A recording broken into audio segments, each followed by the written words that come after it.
ஜெபம் செய்வோம். கிருபை நிறைந்த பரம தந்தையே, எங்கு ஒன்று இரண்டு பேர் கூடி ஜெபிக்கிறார்களோ நான் அங்கு வாசம் பண்ணுவேன் என்று கூறியிருக்கிறேன்.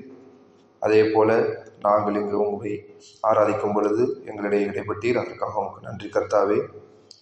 இன்று இந்த கோழிவாக்க திருச்சபையிலே நான் வழங்க இருக்கும் உபதேசம் இவர்கள் மனதில் கிரியை செய்ய நீர் கிருபை தாரும் ஆண்டவரே. இயேசுவின் மூலம் ஜெபிக்கிறோம் நல்ல பிதாவே, ஆமென். எல்லாரும் சந்தோஷமா இருக்கீங்களா? எத்தனை பேர் சந்தோஷமா இருக்கீங்க? எல்லாம் ஒரு கை தூக்கலையே. ஓகே, எல்லாரும் சந்தோஷமா இருக்கீங்க. அன்பும் சந்தோஷமும் கிறிஸ்தவர்கள் மட்டும்தான் பேட்டன் ரைட்ஸ் வாங்கி வச்சுக்கிறாங்க. அதனால நம்ம எப்பவுமே அன்பும் சந்தோஷமா இருக்கணும். இன்னைக்கு நம்ம பார்க்க போற தலைப்பு என்னன்னா, த லாஸ்ட் வேர்ட்ஸ், இறுதி வார்த்தைகள் என்ற தலைப்புல நம்ம இன்னைக்கு உபதேசம் பார்க்க போறோம். என்னடா பிரசங்கம்னு சொல்லுவாங்க, இல்லைன்னா தேவ செய்தின்னு சொல்லுவாங்க, இன்னைக்கு என்னடா உபதேசம்னு சொல்றாருன்னு பாக்குறீங்க அப்படின்னா அதுக்கு ஒரு அர்த்தம் இருக்குது. எடுத்தவர்கள் வாசிக்கவும். மத்தேயு 28வது அதிகாரம் 16வது வசனத்திலிருந்து 20வது வசனம் முடிய. மத்தேயு 28வது அதிகாரம் 16வது வசனத்திலிருந்து 20வது வசனம் முடிய.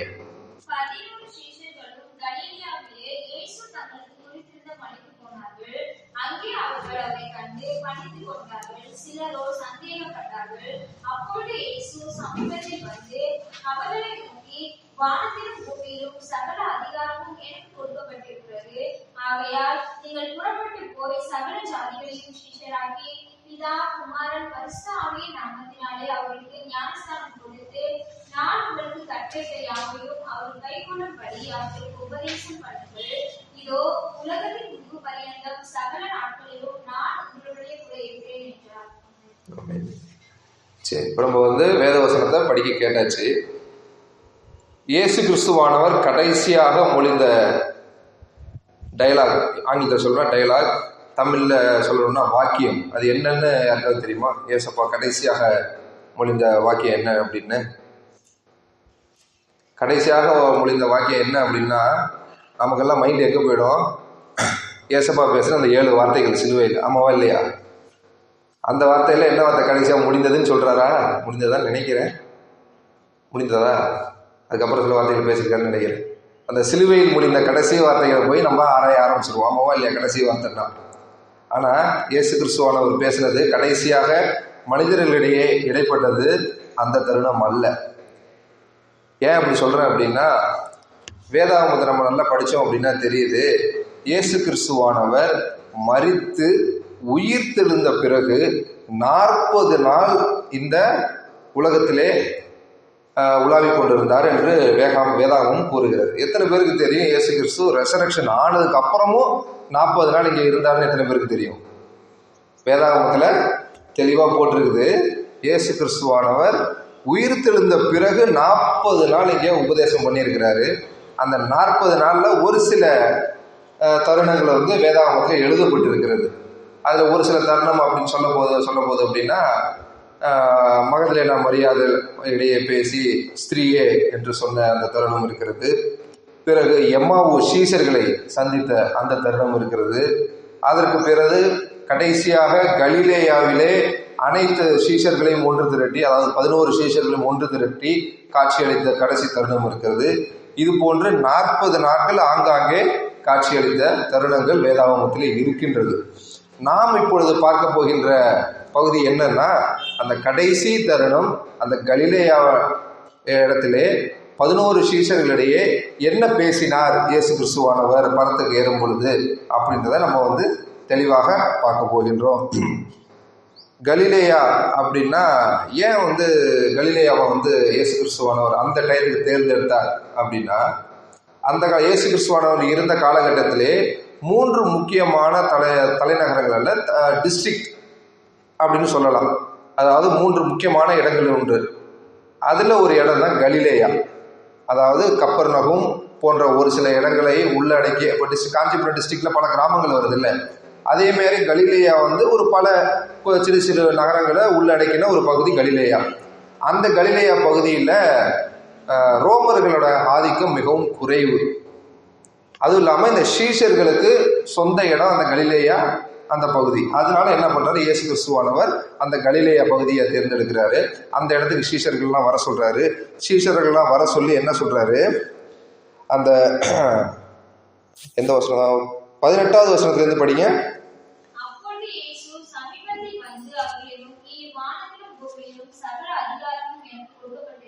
வந்தோன்னு என்ன சொல்றாரு, ஏசப்பா ஏதோ சொல்ல போறாரு.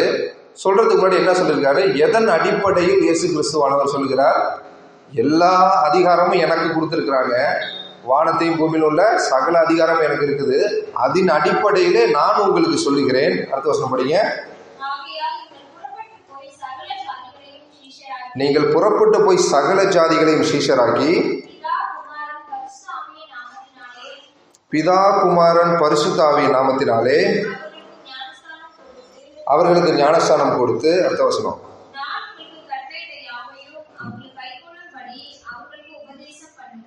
நான் உங்களுக்கு கொடுத்த கட்டளையை அவர்கள் கை கொள்ளும்படி நீங்கள் அவர்களுக்கு உபதேசம் பண்ணுங்கள் அப்படின்னு இயேசு கிறிஸ்து சொல்லியிருக்காரு. என்ன பண்றாரு, முதல்ல அவங்களுக்கு என்ன பண்ண, சகல ஜாதிகளையும் சீஷராக மாத்துங்க. சீஷராக மாத்தினதுக்கு அப்புறம் அவர்களுக்கு நான் உங்களுக்கு சொல்லி கொடுத்த கட்டளைகளை அவர்கள் கை கொள்ளும்படிக்கு அவர்களுக்கு உபதேசம் பண்ணுங்கள் அப்படின்னு சொல்லியிருக்காரு. இதை நம்ம எப்படி புரிஞ்சுக்கணும் அப்படின்னா, நான் எப்படி புரிஞ்சுக்கிட்டேன் அப்படின்றத நான் உங்களுக்கு விளக்கமா சொல்றேன். இந்த வார்த்தைகளை இயேசு கிறிஸ்துவானவர் அந்த கலிலேயாவில் பேசும் பொழுது அராமிய மொழியிலே பேசினார். கிரேக்க மொழியில் அல்ல, எபிரேய மொழியில் அல்ல. என்ன மொழியில பேசினார், அராமிய மொழியில பேசினார். இது எப்படி பாஸ்டர் ஐயா உங்களுக்கு தெரியும் அவர் அராமிய மொழியில் பேசினாரு அப்படின்னு கேட்டீங்க அப்படின்னா, கலிலேயா என்ற பகுதியில பேசக்கூடிய இயல்பான மொழி அராமிய மொழி, எபிரேய மொழி அல்ல. இயேசு கிறிஸ்து ஒரு சில இடங்களில் பேசும் பொழுது இந்தந்த மொழியில்தான் பேசினார் என்பதை நாம் எவ்வாறு அர்த்தம் கொள்வது, அப்படி எவ்வாறு புரிந்து கொள்வது என்றால், இயேசு கிறிஸ்துவானவர் சினகாக், அதாவது ஜெப ஆலயங்களுக்கு எள்ளி ஆலயங்களுக்கு போய் அவர் பேசும் பொழுது அவர் பேசின மொழி என்னவென்றால் எபிரேய மொழி. அதாவது ஆலயத்தில் பேசும் பொழுது எப்போதுமே அவர் எபிரேய மொழியில் தான் பேசுவார். சீஷர்களிடையே அவர் பேசும் பொழுது இயல்பாக அவர் அராமிய மொழியிலே பேசுவார். அதாவது புறஜாதி மக்களிடம் பேசும் பொழுது அவர் கிரேக்க மொழியில் பேசினார். இந்த மலை பிரசங்கம்லாம் இயேசு கிறிஸ்துவானவர் எல்லாரையும் கூட்டி வச்சு பிரசங்கம் பண்றாருல, அப்பெல்லாம் எப்படி பேசினார் அப்படின்னா, இயேசு கிறிஸ்துவானவர் கிரேக்க மொழியில பேசினார். ஏன்னா அந்த காலத்துல கிரேக்க மொழி எல்லாருக்கும் தெரியும். எபிரேய மொழி யாருக்கு தெரியும் அப்படின்னா யூதர்களுக்கு மட்டும்தான் தெரியும். அவ்வளவாக வழக்காடு முறையில் எபிரேய மொழி இருக்கப்படவில்லை. அதனால இந்த மொழி பிரிவினைகள் இருக்கின்றன.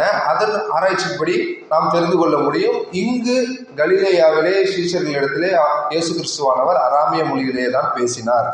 ஏன் குறிப்பாக இந்த மொழி சொல்லாடலை நான் உங்களுக்கு உணர்த்துகிறேன் என்றால், அந்த 20வது வசனத்தில் பார்த்தீங்கன்னா, நான் உங்களுக்கு கட்டளையிட்ட யாவையும் அவர்கள் கை கொள்ளும்படிக்கு அவர்களுக்கு உபதேசம் பண்ணுங்கள், இதோ அதுக்கப்புறம் நான் கூட இருப்பேன் அப்படின்னு சொல்றாரு.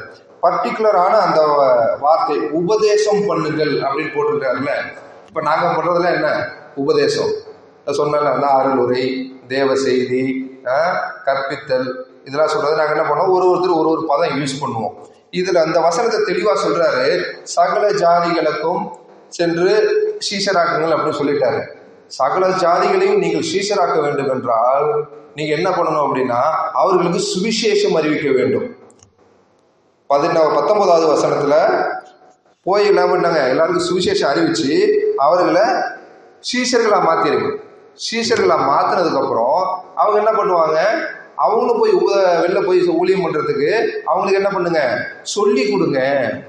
அதாவது இந்த உபதேசன்ற இந்த 20வது வசனத்துல வர அந்த வார்த்தை அராமிய மொழியில மொழிபெயர்த்து பார்த்தோம் அப்படின்னா எஜுகேட், டீச், அவங்களுக்கு என்னது, கற்பி, அவங்களுக்கு சொல்லி கொடு. அதுதான் என்ன பண்ணியிருக்காங்க, உபதேசம். எதை சொல்லி கொடுக்கணும், நான் உங்களுக்கு கட்டளையிட்ட யாவையும். அவர் என்ன நமக்கு கட்டளையிட்டாரு, இந்த வேதாகமத்தை தான் நமக்கு கட்டளையிட்டு இருக்காரு. அப்ப இது என்ன பண்ணணும், இயேசுக்குள்ள ஞானஸ்தானம் பெற்று வந்த மக்களுக்கு நாம் என்ன சொல்லி கொடுக்கணும், இந்த வேதாகமத்தை தெளிவாக அலசி ஆராய்ந்து அவர்களுக்கு நாம் கற்பிக்க வேண்டும்.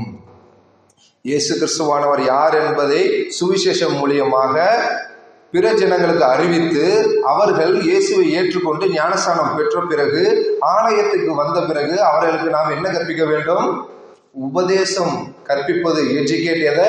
இந்த வேதாகமம் முழுவதையும். ஏன்னா புறஜாதி மக்களுக்கு என்ன தெரியாது? வேதாகமத்தில் உள்ள முழுசு தெரியாது. நம்ம கடவுளை ஏன் கும்பிட்றோம், எதுக்கு கும்பிட்றோம், என்ன எதுலாம் தெரியாது. ஒரு தாக்கத்தில் உள்ளே வந்துடுவாங்க. உள்ளே வந்ததுக்கப்புறம் என்னப்பா இப்படிலாம் போட்டிருக்குது, நான் வேற மதத்தில் இருந்தால் நான் ஈஸியாக இருந்திருப்பேன், கிறிஸ்தவ மதம் என்னன்னா இவ்வளோ கஷ்டமாக இருக்குது. அங்கெல்லாம் நாங்கள் என்ன பண்ணுவோம், ஆலயத்துக்கு போகும்போது மட்டும்தான் நாங்கள் பரிசுத்தமாக போவோம், வெளியில் வந்துட்டால் எல்லா வேலையும் பண்ணுவோம். பிற மதங்களில் நிதர்சனமான நிலவரம் அவ்வாறு தானே உள்ளது. ஆலயத்துக்கு போகிறப்ப என்ன பண்ணுவாங்க, சுத்தபத்தமாக இருப்பாங்க. ஆலயம் போயிட்டு வெளில வந்தாங்கன்னா வேதாளம் மரம் மறுபடியும் முருகமரம் ஏறிடும். அந்த கதை தான் பிற மதத்தில். ஆனால் கிறிஸ்தவ மதத்தில் மட்டும்தான் ஆலயம் எந்நேரமும் உங்களிடையே இருக்கிறது, நீங்கள் தான் ஆலயம். அதனால 24 மணி நேரமும் சுத்தபத்தமாக இருக்கணும், 24 மணி நேரமும் பரிசுத்தமாக இருக்கணும், எங்கே இருந்தாலும் பரிசுத்தமாக இருக்கணும், எப்படி இருந்தாலும் பரிசுத்தமாக இருக்கணும். கிறிஸ்தவத்திற்குள் வருவது மிகவும் எளிது. உள்ளே வரும்போது ஒரு வசனத்தை சொல்லி உங்களை தண்ணியில் முக்கிய எடுத்து ஞானஸ்தானம் கொடுத்தா நீங்கள் ஈஸியாக வந்துடலாம். ஆனால் இந்த கிறிஸ்தவத்தை கடைபிடிப்பது மிகவும் கடினம். ஏன்னா ஒவ்வொரு நாளும் ஒவ்வொரு நிமிஷமும் உங்களுக்கு இடர்பாடுகள் இந்த உலகத்தில் உண்டு. அதை இயேசு கிறிஸ்து சொல்லியிருக்காரு.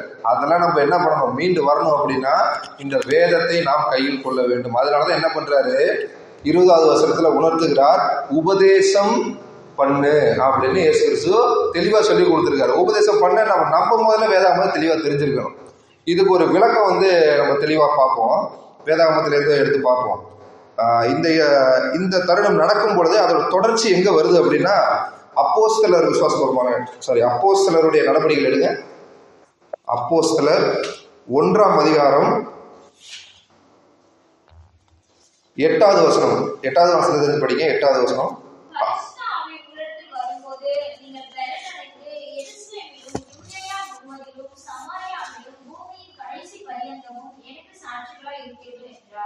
போதும். அதோட தொடர்ச்சி எங்க வருதுன்னா இந்த அப்போஸ்தலர்ல வருது. இந்த 1ஆம் அதிகாரத்துல ஸ்டார்டிங்ல இருந்து கடைசி வரைக்கும் படிச்சு பார்த்தீங்கன்னா அந்த தருணத்துல என்ன நடந்துச்சு அப்படின்றத விளக்கி இயேசுப்பா கரெக்டா சொல்றாரு. அப்போ பரிசுத்தாவி வரும், அதனால எங்கேயும் போயிடாதீங்க, நீங்க எருசலேம்ல இருங்க அப்படின்னு சீஷருக்கு சொல்றாரு. அதுக்கப்புறம் தான் இந்த பெந்தேகோஸ்தே நாள் வருது. எது வரைக்கும் வெயிட் பண்ணுங்க, என்ன இப்போ காத்திருங்கன்னு சொன்னாரோ அவங்க காத்திருப்பு அந்த முடிவு வந்த உடனே அந்த பெந்தேகோஸ்தே நாள் ஸ்டார்ட் ஆகுது. அந்த அந்த உபதேசத்துக்கான விளக்கம் எங்க இருக்கு அப்படின்னா, அதே அப்போஸ்தலர் 1ஆம் அதிகாரம் 4வது வசனம் படிங்க.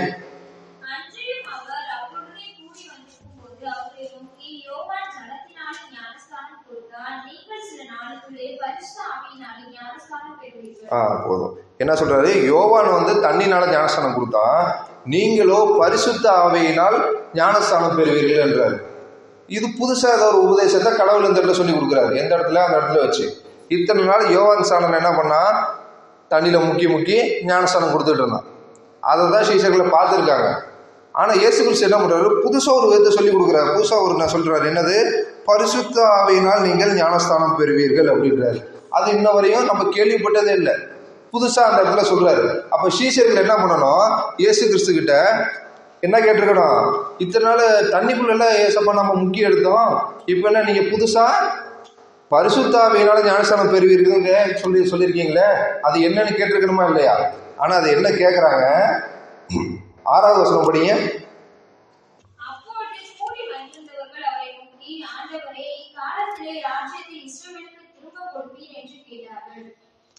என்னத்தை கேட்குறாங்க, இந்த காலத்துலயா நீங்க இஸ்ரவேலுக்காக எங்களுக்கு திருப்பி கொடுப்பீங்கன்னு கேட்குறாங்க.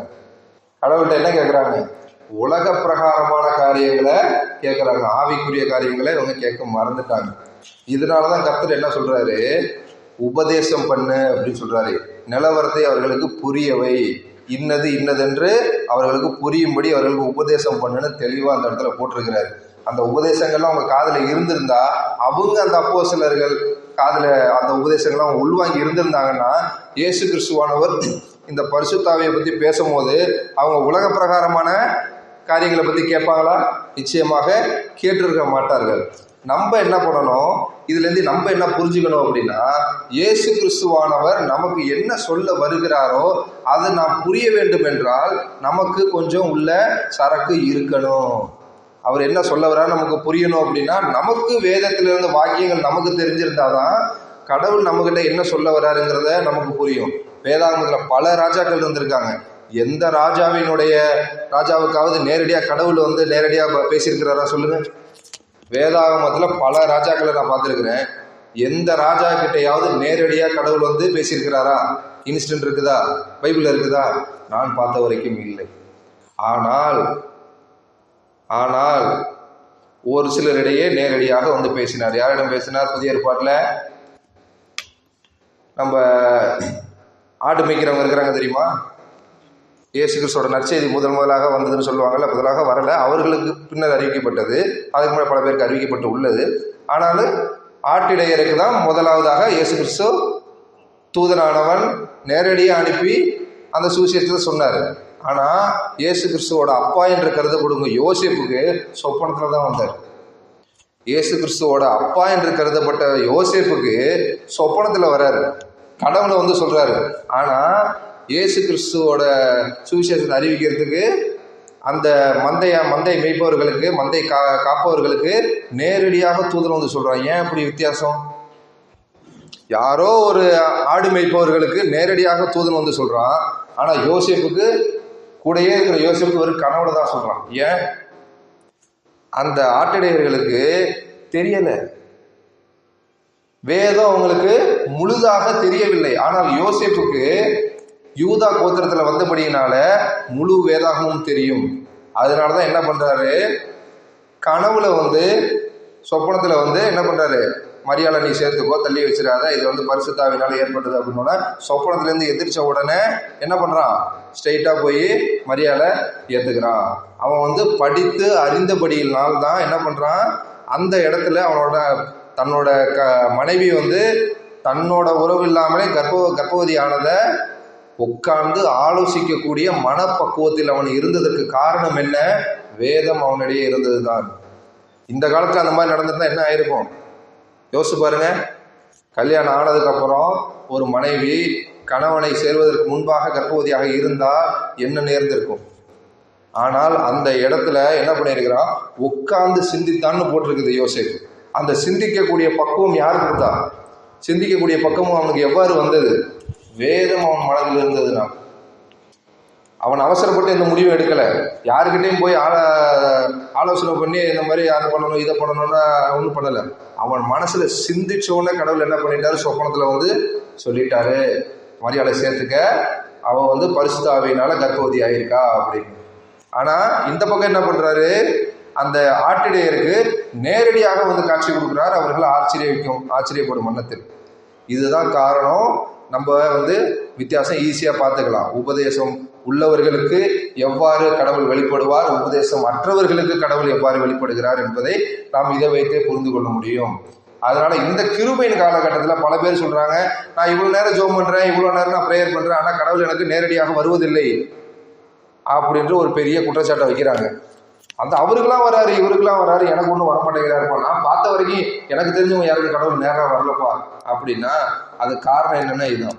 கடவுள் தெளிவாக சொல்லிட்டு போயிருக்காரு, பரிசுத்தாவியை உங்ககிட்ட அனுப்புறேன், நான் பரத்துக்கு ஏறி போறேன், நீங்க என்ன பண்ணுங்க, எல்லாருக்கும் போய் உபதேசம் பண்ணுங்க, எல்லாருக்கும் எஜுகேட் பண்ணுங்க, ஏன்னா உங்களுக்கு தேவையானது எல்லாத்தையும் நான் வேதாகம் மூலியமா கொடுத்துட்டேன் அப்படின்னு தெளிவா சொல்லிட்டு போயிருக்காரு. ஆனா இன்னமும் நம்ம என்ன பண்றோம், அற்புதனமா ஏசப்பா ஒரு வாட்டி உங்களை பார்த்துருவா, நீங்க என்கிட்ட பேச மாட்டேங்கிறீங்க. அவரு லைஃப்பை நடக்கிறதுக்கு ஒரு கைடை கொடுத்துட்டு போயிட்டார், நம்ம கையில தொகுத்து கொடுத்துட்டு போயிட்டார். ஆனா நம்ம என்ன பண்றோம், உலக பிரகாரமான காட்சி அளிப்பை நாம் எதிர்பார்த்து கொண்டு இருக்கிறோம். அது தவறு. இன்னமும் அற்புதங்கள் நடக்கும் என்று நாம் எதிர்பார்த்து கொண்டு இருக்கிறோம், அது தவறு. ஆனால் இயேசு என்ன பண்ணியிருக்காரு, நமக்கு என்னென்ன காலகட்டத்தில் என்னென்ன நடக்கும், நம்ம எப்படி கை கொள்ள வேண்டும் என்பதை தெளிவாக கற்றுக் கொடுத்திருக்கிறார். சமீபத்தில் என் வாழ்க்கையில் நடந்த ஒரு இன்சிடென்ட் நான் சொல்றேன். இந்த பொங்கல் டைம்ல மாணவர்களுக்கெல்லாம் ஒரு போட்டி வச்சிருந்தாங்க. நான் ஆனந்தையா எல்லாரும் கலந்துகிட்டு இருந்தோம் அந்த போட்டியில். அதில் டக் ஆஃப் வார் அப்படின்னு ஒரு போட்டி வச்சுருந்தாங்க. இந்த டக் ஆஃப் வார் போட்டியில் நடக்கும்போது என்னென்னா, அந்த சைடு ஒரு 10 பேர் நிற்பாங்க, இந்த சைடு ஒரு 10 பேர் நிற்பாங்க, மாற்றி மாற்றி கையில் பிடிச்சி இழுப்போம். இழுக்கும் போது யார் நல்லா இழுக்கிறாங்களோ அவங்க டீம் ஜெயிச்சிச்சு. அந்த மாதிரி இருக்கும்போது நாங்கள் கிட்டத்தட்ட ஒரு 3 மேட்ச்சு நாங்கள் ஜெயிச்சு வந்துட்டோம். 4வது மேட்ச் டக் ஆஃப் வாரில் பிடிச்சி இழுக்கிறோம். என் மனசு என்ன சொல்லுது, இழுங்குது. ஆனால் என்ன பண்ணுறது, உடம்பு இழுக்க மாட்டேங்குது. பிடிச்சி இழுத்துரு அப்படின்னு மனசு சொல்லுது, ஆனால் உடம்பு இழுக்க மாட்டேங்குது. அப்புறம் மனுஷன் நினச்சேன், என்ன ஏசப்பா நான் காலேஜ் படிக்கும் போது நான் ஜிம்முக்கெலாம் போயிருக்கிறேன், அவ்வளோ வெயிட்டை தூக்கி இருக்கிறேன். மனசுக்கு தெரியும் அது 10 வருஷத்துக்கு முன்னாடின்னு, இப்போ இல்லைன்னு தெரியும். ஆனால் என்ன அற்புதமாக நான் கேட்குறேன் ஏசப்பா கிட்ட, ஏசப்பா இந்த மாதிரி என்ன நான் அவ்வளோ ஜிம்முக்கு போனேன், அவ்வளோ தெப்பாக இருந்தேன், தடகாத்திரமாக இருந்தேன், ஒரு கயிறு அதில் நான் என்ன இப்படி நல்லா பிடிச்சி இழுக்க முடியாமல் போயிடுச்சு, மனசு சொல்லிட்டு உடம்பு கேட்க மாட்டேங்குது, நான் ஜிம்முக்கு போகணும் போல இருக்குது, எங்கேயாச்சும் ஜிம்முக்கு போகலான்னு ஜிம்மு தேடுனா ஒரு ஜிம்மு 3000 4000 மாதத்துக்கு கொடுக்கணும். அது இங்கேருந்து நேரமும் இல்லை, இங்கேருந்து போயிட்டு திரும்பி வரதுக்கான கால சூழல் அங்கே இல்லை. ஏன்னா அந்தளவுக்கு டைட் ஷெட்யூலாக நான் வந்து இருக்கிறதுனா, டைட் ஷெட்யூல்னால் காலையில் 6 மணிக்கு ப்ரேயரு, சேப்பலு, அதுக்கப்புறம் காலேஜு, அதுக்கப்புறம் ஸ்டடி ஹவரு, அதுக்கப்புறம் கொஞ்சம் ஃப்ரீ டைமு, மறுபடியும் ஸ்டடி ஹவரு, அந்த மாதிரி வரிசையாக போயிட்டே இருக்கிறதுனால இடைவெளி வந்து மிகவும் குறைவு. அந்த தூரத்தில் பிரயாணப்பட்டு அந்த ஜிம்முக்கு போயிட்டு வர அளவுக்குலாம் அந்தளவுக்கு டைம் கிடையாது. இப்படி யோசிக்கிட்டே இந்த குறுகிய காலகட்டத்திலேயே என்ன நடந்துருச்சு அப்படின்னா, எங்கள் கேம்பஸ்குள்ளேயே ஒரு ஜிம்மு வந்துட்டு, ஆனந்தையா அது சர்ச்சை உட்காந்துருக்காரு. எங்கள் கேம்பஸ்குள்ளே இந்த 29ஆம் தேதியா 29ஆம் தேதி கதிரொலி அம்மா என்ன பண்ணியிருக்காங்க, ஜிம்மை வந்து திறந்தே வச்சுட்டாங்க. நான் எதிர்பார்க்கவே இல்லை. நான் சொன்னேன், என்ன ஏசப்பா நான் இவ்வளோ தெம்பாக இருந்தேன், இப்போ போய் நான் என்ன இப்படி வச்சுட்டியா நீனு, காலேஜில் எவ்வளோ ரெக்கார்டெல்லாம் இருக்குது, எவ்வளோ ஜிம், அவ்வளோ பெரிய ஜிம்மில் இருந்து அவ்வளோ பயிற்சி பெற்று இருந்தேன், அந்த 10 வருஷ கேப்பில் நான் ஒன்றுமே இல்லாமல் தொந்தி இந்த பையமாக இருக்கிறேன், நீனும் அதை பார்த்துக்கிட்டு இருக்கிறேன், நான் கயிறு கிட்ட வசதியாக இருக்குன்னு அப்படியே விட்டியா நீனு, இப்பெல்லாம் கேட்டுக்கிட்டு இருக்கிறேன், நான் சண்டை போட்டுக்கிட்டு இருக்கிறேன். திடீர்னு பார்த்தா என்னது, ஜிம்மு திறக்கிறாங்கன்றாங்க, எக்யூப்மெண்ட்ஸ்லாம் வருது, அந்த போய் ஜிம்மு சுத்தம் பண்ணுறதுக்கு டியூட்டிக்கு கடவுள் என்ன கூப்பிட்றாரு. திடீர்னு மாட்டின்னு ஒரு சார் கால் பண்ணி என்ன பண்ணுறாரு, எப்பா ஜிம்மை சுத்தம் பண்ணணும் நீ வா அப்படிங்கிறது. நான் நினச்சிக்கிட்டேன் ஜிம்மெலாம் வேறு யாருக்கும் இருக்கும் பொழுது எதுக்கும் பண்ணுறாங்க, நமக்குலாம் எங்கே கொடுக்க போகிறாங்க அப்படின்னு நினச்சா, ஜிம்மை திறந்து வச்சு 29ஆம் தேதி கதிரொலி அம்மா திறக்கிறாங்கன்னா நீங்கள் பசங்களாம் நீங்கள் யூஸ் பண்ணலாம் அப்படிங்கிறாரு. எனக்கு ஆச்சரியமாக போயிட்டு, கடவுள் எந்த இடத்துல எப்படி யாரை நடத்துவாருன்னு தெரியாது, ஆனால் நம்ம இருதயத்தின் ஆழத்தை கடவுள் அறிந்திருக்கிறார் என்பதற்கு இது ஒரு சாட்சி.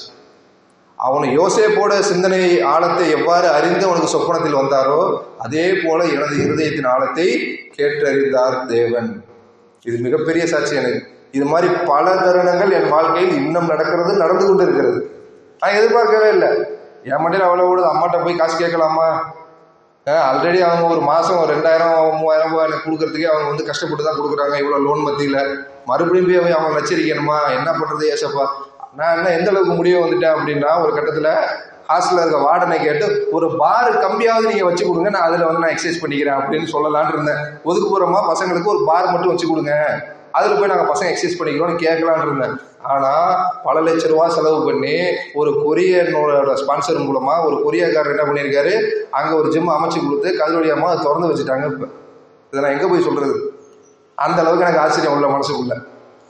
நான் இருதயத்தின் ஆழத்தில் அதே மாதிரி தான் இங்கே பல விஷயம். இங்கே வண்டியில் வரத்துக்கு நாங்கள் யோசிச்சுட்டு இருந்தோம், அவ்வளோ தூரம் வரணுமே, காஞ்சிபுர சபையிலேருந்து இந்த கோழிவாகத்துக்கு வர்றதுன்னு நம்ம எப்படி வர்றது, என்ன வர்றது, யார்கிட்ட போய் கேட்குறது, ஏன்னா கரெக்டான பஸ் வசதி இல்லை, ஆட்டோ முன்னாடி செலவாகும், என்ன பண்ணுறது யோசிச்சுட்டு இருந்தப்ப எப்படி ஏசப்பா எனக்கு வண்டி கொடுத்தாரோ, அந்த வண்டிக்கு பெட்ரோல் போகிறதுக்கு ஏற்படுத்தினாரோ அதே போல் சின்னதாக அந்த இழுக்கும் போதே ரொம்ப வருத்தப்பட்டேன்.